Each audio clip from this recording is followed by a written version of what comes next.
तो दोस्तों नमस्कार, गोल्डन चांस इंस्टीट्यूट में स्वागत है। दोस्तों आज हम एनसीईआरटी कक्षा 6 इतिहास हमारे अतीत अध्याय 1 का जो है लाए हुए हैं, क्वेश्चंस लाए हुए हैं जो इतिहास से रिलेटेड है। दोस्तों आज हम पढ़ेंगे इतिहास में हमारे अतीत जो अध्याय 1 का है। तो दोस्तों इसको नोट रखिए, याद रखिए, बिना पढ़े नहीं आप बन सकते आईएएस पीसीएस, क्योंकि एनसीईआरटी बिना पढ़े जो है आप जो है आईएएस पीसीएस की तैयारी नहीं कर सकते दोस्तों। इसलिए सबसे पहले हमें एनसीईआरटी क्लास 6 से क्लास 12 तक पढ़ना ही पड़ेगा दोस्तों। तो चलिए दोस्तों बिना देर किए हुए हम शुरू करते हैं। और जो है आज हमारा अध्याय जो है हमारे अतीत में आज हम पढ़ेंगे। तो चलिए दोस्तों शुरू करते हैं। और हम बताना चाहते हैं जो भी हमारे नए दोस्त हैं, सबसे पहले हमारे चैनल को सब्सक्राइब कर लें और बगल में बने बेल आइकन को जरूर दबा लें, जिससे जो भी हम वीडियो अपलोड करें आप तक नोटिफिकेशन सबसे पहले पहुंचे और आप वीडियो को देख सको। तो चलिए दोस्तों शुरू करते हैं बिना देर किए हुए। दोस्तों हमारा पहला अध्याय है, देखिए क्या, कब और कहाँ, कैसे। रसीदा का सवाल क्या कह रहा है? रसीदा का सवाल। रसीदा का सवाल कह रहा है, रसीदा बैठी अखबार पढ़ रही थी, अचानक उसकी निगाह एक सुर्खी पर पड़ी। 100 साल पहले ये सोचने लगी कि यह कोई कैसे जान सकता है कि इतने वर्षों पहले क्या हुआ था, कैसे पता लगाएं। रसीदा सोच रही थी कि हम इसका पता कैसे लगाएं। तो यह जानने के लिए कि कल क्या हुआ था, तुम रेडियो सुन सकते हो, टेलीविज़न देख सकते हो या फिर अखबार पढ़ सकते हो। साथ ही जानने के लिए पिछले साल क्या हुआ था तुम किसी व्यक्ति से बात कर सकते हो जिसे उस समय की स्मृति हो, लेकिन बहुत पहले क्या हुआ था ये कैसे जाना जा सकता है। अतीत के बारे में हम क्या जान सकते हैं? अतीत के बारे में हम क्या जान सकते हैं? अतीत के बारे में बहुत कुछ जाना जा सकता है। अतीत के बारे में बहुत कुछ जाना जा सकता है, जैसे लोग क्या खाते थे, कैसे कपड़े पहनते थे, किस तरह के घरों में रहते थे। हम आखेटकों, शिकारियों, पशुपालकों, कृषकों, शासकों, व्यापारियों, पुरोहितों, शिल्पकारों, कलाकारों, संगीतकारों या फिर वैज्ञानिकों के जीवन में के बारे में जानकारियां हासिल कर सकते हैं। यही नहीं, हम ये भी पता कर सकते हैं कि उस समय बच्चे कौन कौन से खेल खेलते थे, कौन सी कहानियां सुना करते थे, कौन से नाटक देखा करते थे या फिर कौन कौन से गीत गाते थे, लोग कहाँ रहते थे। देखिए पृष्ठ 2 में, नर्मदा नदी का पता लगाओ। कई लाख वर्ष पहले लोग इस नदी के तट पर रहते थे।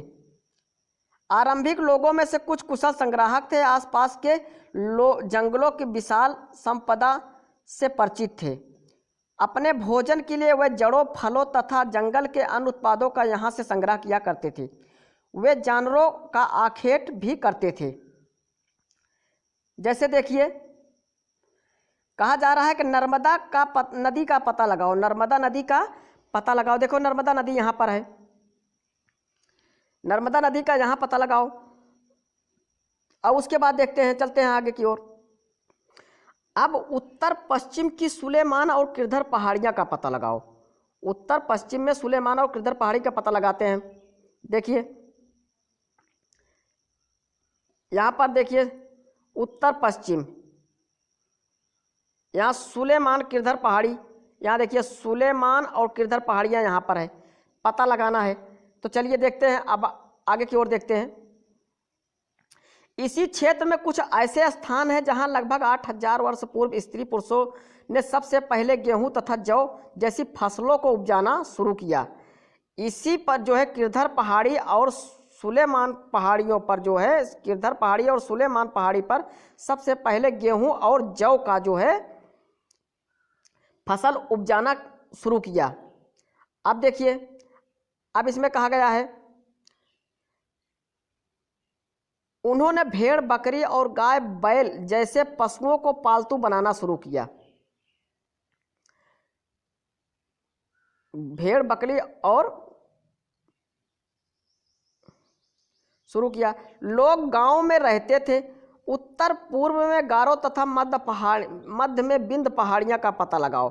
अब देखिए गारो पहाड़ियां और विंध्य पहाड़ियां। अब देखो विंध्य पहाड़ियां यहाँ पर दिखाई दे रहा है, विंध्य पहाड़ियां यहाँ पर है। अब देखिए अब गारो पहाड़ियां यहाँ पर है। तो यहाँ पर सबसे पहले क्या किया गया था, चावल उपजाना शुरू किया गया था। कुछ अन्य ऐसे क्षेत्र थे जहाँ कृषि का विकास हुआ था। सबसे पहले चावल उपजाया गया था। सबसे पहले चावल कहाँ उपजाया था, तो यहाँ पर हम बताएंगे कि गारो तथा विंध्य पहाड़ियों पर सबसे पहले चावल किया गया था, और जो है किरधर और सुलेमान पर जो है गेहूं और जौ फसलों का उपजाना शुरू किया गया। तो ऐसे हम पता लगा लेते हैं। नर्मदा नदी। अब देखो आगे की ओर चलते हैं। देखिए मानचित्र पर सिंधु तथा इसकी सहायक नदियों का पता लगाओ। मानचित्र में सिंधु तथा सहायक नदियों का पता लगाते हैं हम। सिंधु तथा सहायक नदी, देखिए सिंधु नदी, यहाँ सिंधु नदियाँ हैं और इसकी सहायक नदियाँ देखिए कितने सहायक नदियाँ निकल के जा रही हैं। तो ये सब सहायक नदियाँ हैं, सिंधु की सहायक नदियाँ हैं। जैसे कि झेलम हो गई, चिनाब हो गई, रावी हो गई, सतलज हो गई, यहीं से निकल रहा है ना, सिंधु नदी से ही निकल रही हैं। तो यही जो है सहायक नदियाँ होती, जो बड़ी नदियों से निकल करके दूसरी नदियों में जाती है, वही जो है सहायक नदी होती हैं। उन्हें कहते सहायक नदियाँ उन्हें कहते हैं जो एक बड़ी नदी में मिल जाती हैं। लगभग 4700 वर्ष पूर्व इन्हीं नदियों के किनारे कुछ आरंभिक नगर फले फूले। गंगा तथा इसकी सहायक नदियों के किनारे तथा समुद्र तटवर्ती इलाकों के नगरों का विकास लगभग 25 वर्ष पूर्व हुआ। गंगा तथा इसकी सहायक नदी सोन का पता लगाओ। अब गंगा तथा इसकी सहायक नदी सोन का पता लगाते हैं हम। देखिए यहाँ पर गंगा नदी है और इसकी सहायक नदी कौन सी है, सोन नदी है। तो ऐसे क्वेश्चन पूछा जाता है कि सोन नदी किसकी सहायक नदी है, तो हम बताएंगे गंगा नदी की सहायक नदी सोन होती है। चलिए आगे की ओर चलते हैं। अब देखिए इनके आसपास क्षेत्र प्राचीन काल में मगध, जो पहले पुराने में जो कहा जाता था मगध के नाम से जानते थे, आज इसको हम वर्तमान में क्या जानते हैं, बिहार के नाम से जानते हैं। इसके शासक बहुत शक्तिशाली थे और उन्होंने एक विशाल राज्य स्थापित किया था। देश के अन्य हिस्सों में भी ऐसे राज्यों की स्थापना की गई थी। लोगों ने सदैव उपमहाद्वीप के एक हिस्से से दूसरे हिस्से तक यात्रा की। कभी कभी हिमालय जैसे ऊंचे पर्वतों, पहाड़ियों, रेगिस्तान, नदियों तथा समुद्रों के कारण यात्रा जोखिम भरी होती थी। फिर भी यात्रा उनके लिए असंभव नहीं था। अतः कभी लोग काम की तलाश में तो कभी प्राकृतिक आपदाओं के कारण एक स्थान से दूसरे स्थान जाया करते थे। कभी कभी सेनाएं दूसरे क्षेत्रों पर विजय हासिल करने के लिए जाती थी। इसके लिए अतिरिक्त व्यापारी कभी काफिले में भी तो कभी जहाज़ों में अपने साथ मूल्यवान वस्तुएं लेकर एक स्थान से दूसरे स्थान जाते रहते थे। धार्मिक गुरु लोगों को शिक्षा और सलाह देते हुए भी एक गांव से दूसरे गांव तथा एक कस्बे से दूसरे कस्बे जाया करते थे। कुछ लोग अन्य नए रोचक स्थानों को खोजने की चाह में उत्सुकता बस भी यात्रा करते थे। इन सभी यात्राओं में लोगों को एक दूसरे के विचारों को जानने का अवसर मिला। आज लोग यात्राएं क्यों करते हैं, एक बार फिर से मानचित्र में देखें कि पहाड़ियाँ, पर्वत और समुद्र तथा उपमहाद्वीप प्राकृतिक सीमा निर्माण करते हैं। जितने भी पहाड़ी होते हैं तो एक सीमा निर्धारित करते हैं। तो जिन्होंने ऐसा चाहा ऐसा कर सके, वे पर्वतों ऊंचाइयों को छू सके तथा गहरे समुद्रों को पार कर सके।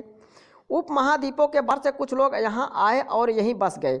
लोगों के इस आवागमन से हमारी संस्कृति परंपराओं को समृद्ध किया। कई सौ वर्षों से लोग पत्थरों को तराशने, संगीत रचने, यहाँ तक कि भोजन बनाने के तरीकों के बारे में एक दूसरे के विचारों को अपनाते रहे। देश के नाम, अपने देश के लिए हम प्रायः इंडिया तथा भारत जैसे नामों का प्रयोग करते हैं। इंडिया शब्द इंडस से निकला है, जैसे संस्कृत में सिंधु कहा जाता है, संस्कृत में सिंधु कहा जाता है। अपने एटलस में ईरान और यूनान का पता लगाओ। लगभग 2500 वर्ष पूर्व, लगभग 2500 वर्ष पूर्व उत्तर पश्चिम की ओर से आने वाले यूनानियों तथा यूनानियों ने सिंधु को हिंदोस अथवा इंदोस और नदी के पूर्व में स्थित भूमि प्रदेश को इंडिया कहा। अब भारत नाम का प्रयोग उत्तर पश्चिम में रहने वाले, भारत नाम का प्रयोग उत्तर पश्चिम में रहने वाले एक समूह, एक जन था, एक ग्रुप था के लिए पहले किया जाता था। भारत ग्रुप कहा जाता था, भारत समूह कहा जाता था। इस समूह का उल्लेख संस्कृत के आरंभिक लगभग 3500 वर्ष पुरानी है। इसका कृति जो है ऋग्वेद में भी मिलता है। बाद में इसका प्रयोग देश के लिए होने लगा। इसका प्रयोग किसके लिए होने लगा? देश के लिए होने लगा। भारत नाम का जो ग्रुप था उसी का जो है भारत के नाम से ही भारत पड़ा। अतीत के बारे में कैसे जाने? देखिए, अतीत के बारे में कैसे जाने? अतीत की जानकारियां हम कई तरह से संग्रह करते थे। इन्हें एक तरीका से अतीत में लिखी गई पुस्तकों को ढूंढना, पढ़ना। ये पुस्तकें हाथ में लिखी होने के कारण पांडुलिपि कही जाते हैं। हाथ से जो लिखी हुई थी इसी को हम पांडुलिपि कहते थे। अंग्रेजी में इसे पांडुलिपि के लिए प्रयुक्त होने वाला मैन्युस्क्रिप्ट शब्द लैटिन शब्द मेनू, लैटिन शब्द जो है मेनू, जिसका अर्थ है हाथ है। मेनू का अर्थ क्या है? हाथ है। लैटिन शब्द है से निकला है। पांडुलिपि प्रायः ताड़ पत्रों अथवा हिमालय क्षेत्र में उगने वाले भुर्ज नामक पेड़ की छाल से विशेष तरीके से तैयार भोजपत्र पर लिखी मिलती थी। जो दिखाई गया है, दिया गया है, यही हमारा क्या है? भोजपत्र है। भोजपत्र पर जो हाथ से लिखी गई इसी को पांडुलिपि कहा जाता है। ये किस शब्द से निकला है? मेनू शब्द से निकला है, जो कि लैटिन भाषा है। मेनू जो है शब्द जो है, मैन्युस्क्रिप्ट शब्द जो है, इसका जो है मेनू जो है इसका मतलब होता है हाथ है, और इसका लैटिन भाषा से निकला गया है। तो देखिए यहाँ पर जो है दिखाया गया है मैन्युस्क्रिप्ट शब्द लैटिन शब्द मेनू, जिसका अर्थ क्या होता है? हाथ होता है। तो हम क्वेश्चन पूछ सकता है कभी कभी कि मेनू शब्द कौन सा भाषा से निकला है? तो लैटिन शब्द है। कौन सा शब्द है? तो लैटिन शब्द है। देखिए यहाँ पर ताड़पत्रों से बनी पांडुलिपि का एक पृष्ठ भी है हमारे पास। देखिए यहाँ देखिए एक पृष्ठ बना है, ताड़पत्र का पृष्ठ बना हुआ है। 1000 वर्ष पहले लिखी गई थी। किताब बनाने के लिए ताड़ के पत्तों को काटकर उनके अलग अलग हिस्सों को एक साथ बांध दिया जाता था। भुर्ज पेड़ की छाल से बनी एक पांडुलिपि को तुम यहाँ देख सकते हो ना? देख रहे हो ना? चलिए देखते हैं आगे की ओर। अब यहाँ देखिए कि इतने वर्षों में से कई पांडुलिपि कीड़ों ने खा लिया था, कुछ नष्ट कर दी गई थी। ऐसे पांडुलिपियाँ आज भी उपलब्ध हैं। प्रायः पांडुलिपियाँ मंदिरों और विहारों में प्राप्त होती है। इन पुस्तकों में धार्मिक मान्यताओं व व्यवहारों, राजाओं के जीवन, औषधियों तथा विज्ञान आदि सभी प्रकार के विषयों की चर्चा मिलती है। इसके अतिरिक्त हमारे यहाँ महाकाव्य, कविताएं तथा नाटक भी हैं। इनमें से कई संस्कृत में लिखे हुए मिलते हैं, जबकि अन्य प्राकृतिक और तमिल में हैं। प्राकृतिक भाषा का प्रयोग आम लोग करते थे। अब देखिए, इन अभिलेखों का भी अध्ययन कर सकते हैं। ऐसे लेख पत्थर अथवा धातु जैसी अपेक्षाकृत कठोर सतहों पर उत्कीर्ण किए गए मिलते थे। कभी कभी शासक अथवा अन्य लोग अपने आदेशों का इस तरह उत्कीर्ण करवाते थे ताकि लोग उन्हें याद देख सके, पढ़ सके और उनका पालन कर सके। कुछ अन्य प्रकार के अभिलेख भी मिलते हैं जिनमें राजाओं तथा रानियों सहित अन्य स्त्री पुरुषों ने भी अपने कार्यों के विवरण उत्कीर्ण करवाते हैं। उदाहरण के लिए प्रायः शासक लड़ाइयों में अर्जित विजयों का लेखा जोखा करते थे। क्या तुम बता सकती हो कि कठोर सतह पर लेख लिखवाने के क्या लाभ थे? ऐसा करवाने में क्या कठिनाइयाँ आती थी? इसकी अतिरिक्त अन्य वस्तुएं अतीत के बनी प्रयोग में लाई जाती थी। ऐसे वस्तुओं का अध्ययन करने के लिए व्यक्ति पुरातात्विद कहलाता था। जो व्यक्ति इसका अध्ययन करता था उसे क्या कहा जाता था? पुरातात्विद कहा जाता था। उस व्यक्ति को पुरातात्विद पत्थर और ईंट से बनी इमारतों के अवशेषों, चित्रों तथा मूर्तियों का अध्ययन करते थे। जो जिस पर लिखा गया था, मूर्ति पर जो लिखा जाता था, चित्रों जो अवशेषों पर लिखा जाता था, उसको जब अध्ययन करते थे उस व्यक्ति को क्या कहते थे? पुरातात्विक कहते थे। मूर्तियों का अध्ययन करते, औजारों, हथियारों, बर्तनों। चलिए देखते हैं। तथा सिक्कों की प्राप्ति के लिए छानबीन तथा खुदाई करते थे। इनमें कुछ वस्तुएं पत्थर, देखिए पत्थर के, कुछ पत्थर के बने हुए हैं और कुछ मिट्टी के बने हुए हैं, धातु की बनी हो सकती हैं। ऐसे तत्व कठोर, जल्दी नष्ट न होने वाले होते हैं। यहाँ देखो बने हुए हैं, मिट्टी के हैं, पत्थर के हैं, धातु के हैं, सब देखो बने हुए हैं। तो ऐसे जो है बने रहते थे और जल्दी नष्ट नहीं होते थे। पुरातात्विक जानवरों, चिड़ियों तथा मछलियों की हड्डियों को भी ढूंढते थे। पुरातात्विक व्यक्ति जो थे, जो है मछलियाँ, चिड़ियों तथा सबके हड्डियों को ढूंढते थे। इससे उन्हें यह जानने में मदद मिलती थी कि अतीत के बारे में लोग क्या खाते थे। वनस्पतियों और अवशेषों बहुत मुश्किल से बच पाते थे। यदि अन्न के दाने अथवा लकड़ी के टुकड़े जल जाते थे तो वे जले हुए रूप में बचे रहते थे। जो राख बची होती थी उससे भी पता लगा लेते थे। पुरातात्विक की बहुधा कपड़ों के अवशेष भी मिलते होंगे, उनको जो है कपड़ों के भी अवशेष मिलते होंगे। पांडुलिपि, अभिलेखों तथा पुरातत्व से ज्ञात जानकारियों के इतिहासकार प्रायः स्रोत शब्द का प्रयोग करते थे। इतिहासकार उन्हें कहते हैं जो अतीत का अध्ययन करते हैं। इतिहासकार, क्वेश्चन पूछा जाता है इतिहासकार किसे कहते हैं? जो अतीत का अध्ययन करते हैं उसे इतिहासकार कहते हैं। स्रोत के प्राप्त होते ही अतीत के बारे में पढ़ना बहुत रोचक हो जाता है, क्योंकि इन स्रोतों की सहायता से हम धीरे धीरे अतीत का पुनर्निर्माण करते जाते हैं। अतीत इतिहासकार तथा पुरातात्विक उन जासूसों की तरह होते हैं जो इन स्रोतों का प्रयोग सुराग के रूप में कर अतीत को जानने में प्रयास करते हैं। अतीत एक है या अनेक? अब कहा जा रहा है अतीत एक है या अनेक। क्या तुमने इस पुस्तक के शीर्षक हमारे अतीत पर ध्यान दिया है? यहाँ अतीत शब्द जो है, अतीत शब्द जो दिया गया प्रयोग बहुवचन के रूप में किया गया है, ऐसा इस तथ्य से मालूम पड़ता है। चलिए आगे की ओर देखते हैं। देखिए इसमें देखिए और भी दिया गया है, तो आगे की ओर हम चलते हैं, देखते हैं। देखिए लगभग यहाँ पर देखिए लगभग 2250 वर्ष पुराना यह अभिलेख वर्तमान अफगानिस्तान के कंधार से प्राप्त हुआ है। कंधार से प्राप्त हुआ है। यह अभिलेख अशोक नामक शासक के आदेश पर उत्कीर्ण करवाया गया था। इस शासक के विषय में तुम अध्याय 8 में पढ़ोगे। जब हम कुछ लिखते हैं तब हम किसी लिपि का प्रयोग करते हैं। लिपियां अक्षरों अथवा संकेतों से बनी होती हैं।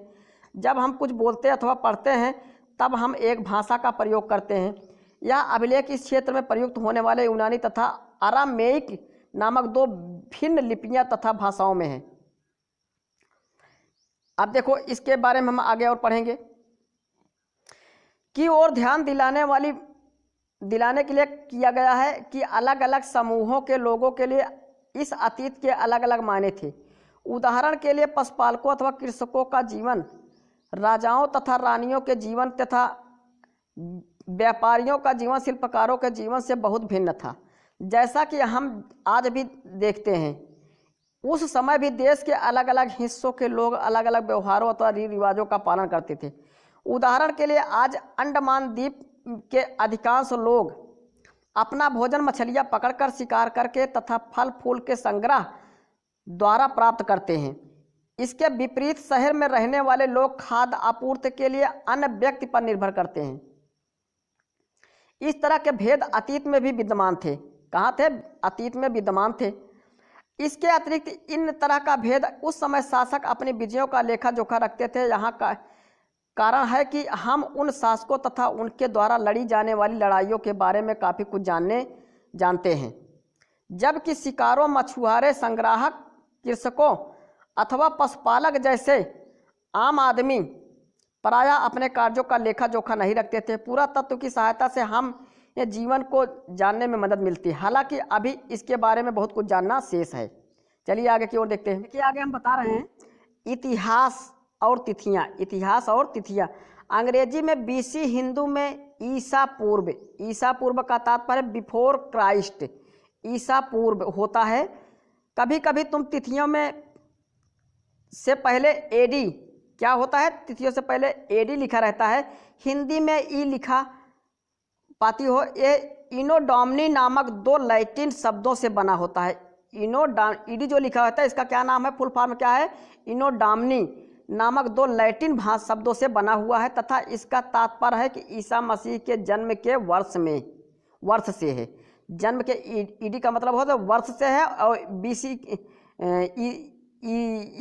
ई जो है ईसा पूर्व जो है, ये जो है ईसा मसीह के पूर्व की बात कही गई है। तो कभी कभी एडी की जगह सीई तथा बीसी के जगह बीसीई का प्रयोग करते हैं।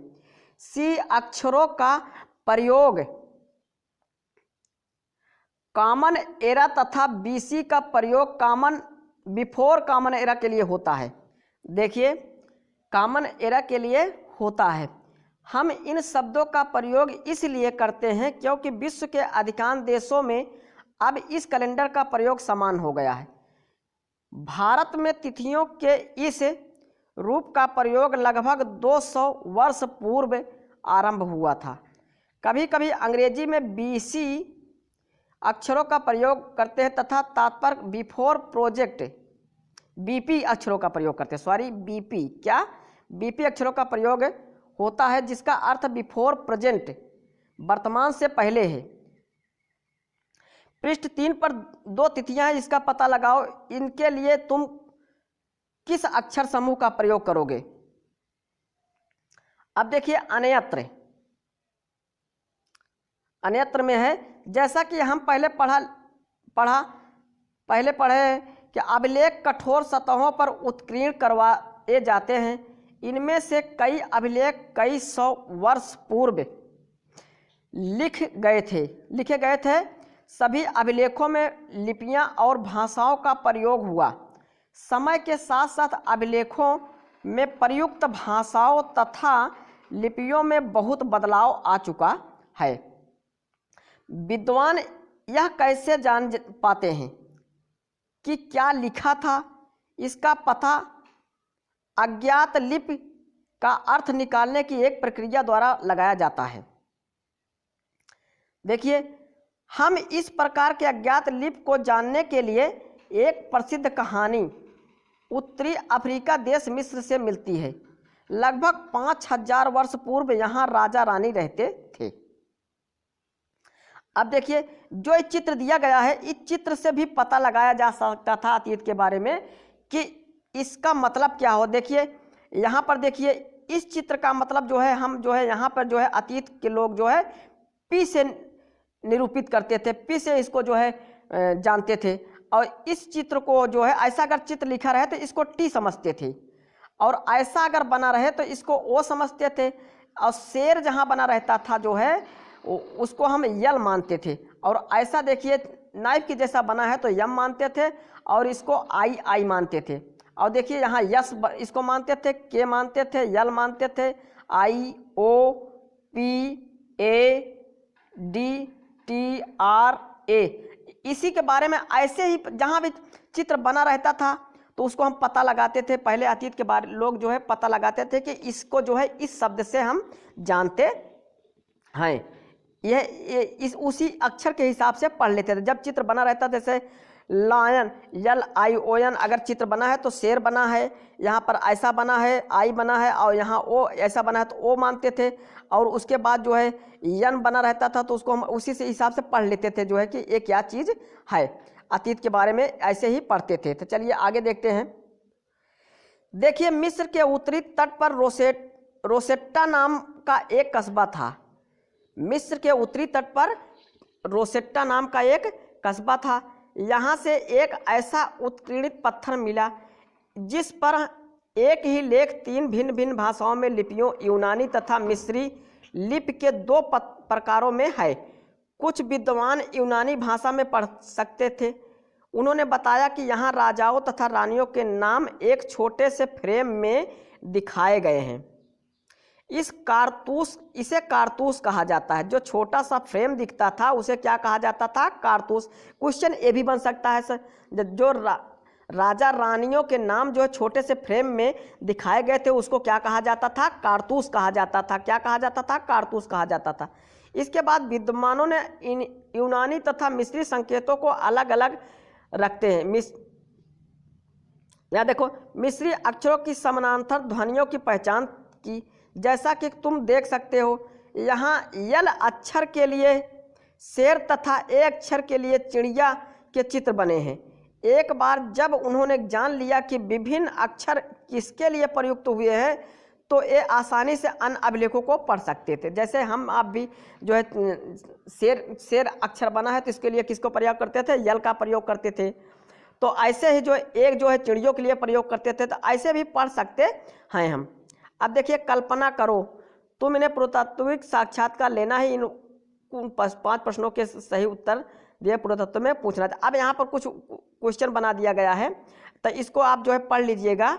और जो है इस क्वेश्चन को आप जो है देखिए, नर्मदा घाटी, मगध, गारो पहाड़ियाँ, सिंधु तथा सहायक नदियाँ, गंगा घाटी जो है, पांडुलिपि अभिलेख यहाँ पर दिया गया है।